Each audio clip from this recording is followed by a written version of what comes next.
Donald Trump avertit les BRICS que s'ils cessent d'utiliser le dollar américain et créent leur propre monnaie, il va les sanctionner par un droit de douane à 100%. Les Chinois et leurs alliés des BRICS doivent s'engager à ne pas créer une nouvelle monnaie des BRICS, ni à soutenir une autre monnaie pour remplacer le puissant dollar américain. Faute de quoi ils seront soumis à des droits de douane de 100% et devront s'attendre à dire adieu à leur vente dans la merveilleuse économie américaine. Ils peuvent trouver un autre pigeon. L'outil de domination le plus important des Américains est le dollar. Il appauvrit les autres pays et enrichit les États-Unis. La Chine dispose de 3 261 milliards de dollars américains dans ses réserves. L'Arabie Saoudite en a 457 milliards dans ses réserves. Si les Chinois et les Saoudiens commercent entre eux, ils utilisent le dollar américain pour régler leurs achats. Les Chinois n'ont pas encore trop confiance au rial saoudien, et les Saoudiens pas encore confiance au renminbi chinois. Ils utilisent alors le dollar. Mais quand les Américains ont besoin de plus d'argent, qu'est-ce qu'ils font? Ils impriment plus de dollars. Et avec cet argent nouvellement imprimé, ils vont faire leurs besoins. Après tout, les Chinois et les Saoudiens auront besoin du dollar imprimé pour leurs transactions. Mais là, le dollar que les Chinois et les Saoudiens détiennent dans leurs réserves pour régler leurs achats perd un peu de sa valeur parce que les Américains viennent d'imprimer plus. Un seul exemplaire de Mona Lisa vaut plus cher. Mais s'il y avait 10 000 Mona Lisa, le tableau perdrait sa valeur. Donc, à chaque fois que les Américains impriment beaucoup plus de dollars et que cette impression crée de l'inflation, ils ont la possibilité d'exporter cette inflation à l'étranger dans tous les pays qui détiennent le dollar.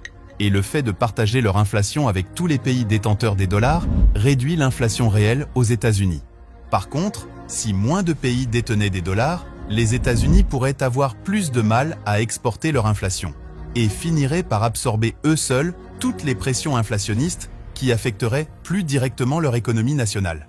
Si les Chinois et les autres membres des BRICS cessent d'utiliser le dollar et utilisent d'autres devises pour leur commerce international, la demande de dollars pourrait diminuer. Cette diminution entraîne à son tour une dépréciation du dollar, ce qui rendrait les importations plus chères pour les États-Unis. Et les investisseurs étrangers commenceraient peut-être à se débarrasser des actifs américains. Et là, les Américains s'appauvriraient seuls à chaque fois qu'ils imprimeraient plus de dollars. Donald Trump veut maintenant forcer ces pays à utiliser le dollar pour que les États-Unis continuent d'avoir cet avantage sur le reste du monde. Mais l'attitude des BRICS, notamment des Chinois et des Russes, montre que la rupture avec le dollar est faite. Les Chinois et les Russes ont réalisé une part importante de leurs échanges en roubles et en yuan pour éviter les transactions en dollars. Ils ont introduit un système de paiement décentralisé qu'ils ont appelé BRICS Pay pour les transactions transfrontalières entre les nations membres, sans dépendre du dollar américain ou des systèmes de paiement internationaux traditionnels comme le SWIFT.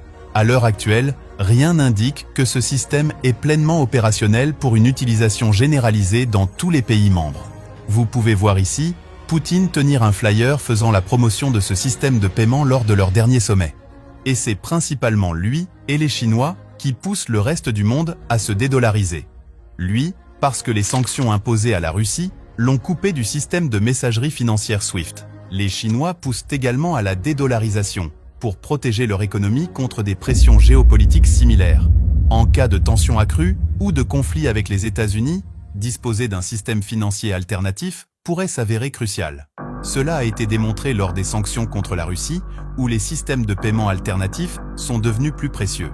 La Chine cherche à libeller certains de ses échanges de pétrole et de gaz en yuan, en particulier avec des pays comme la Russie et l'Iran, ou même dans le cadre de négociations avec les pays producteurs de pétrole.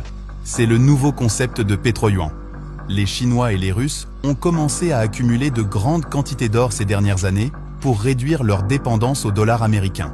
La Chine détiendrait beaucoup plus d'or que les chiffres officiels.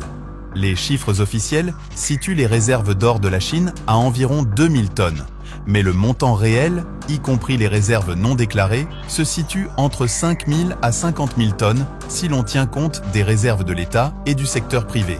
Selon une théorie, la Chine pourrait se préparer à adosser partiellement ou totalement sa monnaie à de l'or, ce qui donnerait plus de crédibilité au yuan en tant que monnaie de réserve internationale.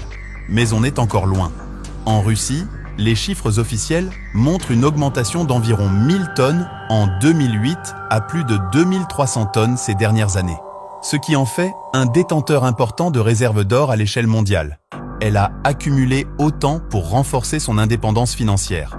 L'or, contrairement au dollar, ne peut pas être gelé ou sanctionné par des entités étrangères, ce qui en fait une option intéressante pour les pays qui cherchent à se prémunir contre la guerre financière. En détenant plus d'or, ces pays réduisent leur dépendance aux bons du Trésor américain et aux autres actifs libellés en dollars, ce qui constitue une étape clé dans leurs efforts de dédollarisation. Donald Trump veut casser tout ce qu'ont construit les BRICS jusqu'ici. La menace qu'il brandit est le droit de douane.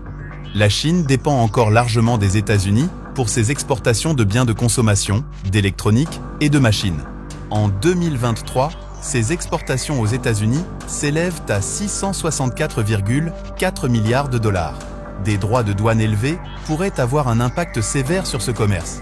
Les secteurs indiens de l'informatique, les services tels que le développement de logiciels, l'assistance à la clientèle et les services de conseil dépendent des clients américains. Les produits pharmaceutiques, les pierres précieuses et les bijoux indiens sont également vendus aux États-Unis. L'exportation indienne s'élève autour de 100 milliards de dollars par an. Le Brésil et l'Afrique du Sud exportent respectivement aux États-Unis des produits agricoles et des minéraux et métaux précieux. Pour la Russie, le marché s'est déplacé vers l'Asie en raison des sanctions occidentales. Si les BRICS venaient à se moquer complètement des menaces de Donald Trump et se dédollarisaient, et que Trump impose un droit de douane à 100%, ils seraient coupés du marché américain, ce qui serait un coup dur pour leurs économies respectives. Mais également, et surtout, pour l'économie américaine qui prendrait aussi cher. Parce que les BRICS pourraient répondre par leurs droits de douane, ce qui aggraverait les tensions commerciales tout en protégeant leur marché. Si les nations des BRICS ne peuvent pas réagir collectivement ou si leurs économies souffrent de manière significative, cela pourrait entraîner des discordes internes ou un affaiblissement de la détermination du groupe.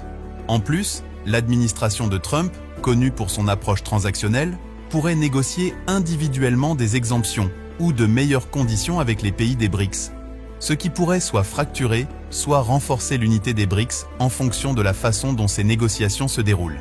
Par contre, si la menace de tarifs douaniers pourrait faire pression sur les économies individuelles, elle pourrait également solidifier la détermination des BRICS à trouver d'autres voies commerciales ou systèmes financiers, voire potentiellement à accélérer leurs efforts de dédollarisation, renforcer les échanges commerciaux entre eux et avec d'autres nations en développement, réduisant ainsi leur exposition économique au marché américain.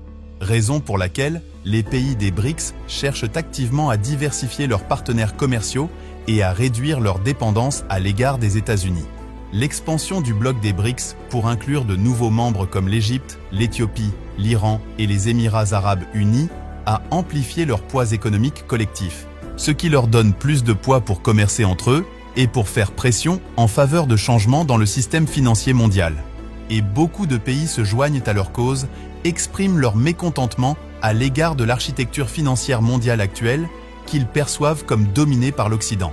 Donc, la menace de Donald Trump d'interdire le marché américain à tout pays qui cesse d'utiliser le dollar américain passe très difficilement.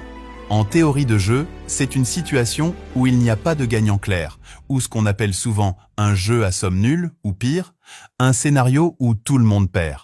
Les pays des BRICS vont soit se rétracter. Ils pourraient choisir de ne pas provoquer les États-Unis et continuer à utiliser le dollar pour éviter les représailles, ce qui maintiendrait le statu quo, mais pourrait être perçu comme une perte de souveraineté monétaire. Soit ils pourraient décider de défier cette menace en accélérant leur plan pour utiliser d'autres devises. Cela pourrait mener à une guerre commerciale, où chacun des pays perdrait des avantages commerciaux. J'aimerais savoir ce que vous en pensez. Merci et à la prochaine.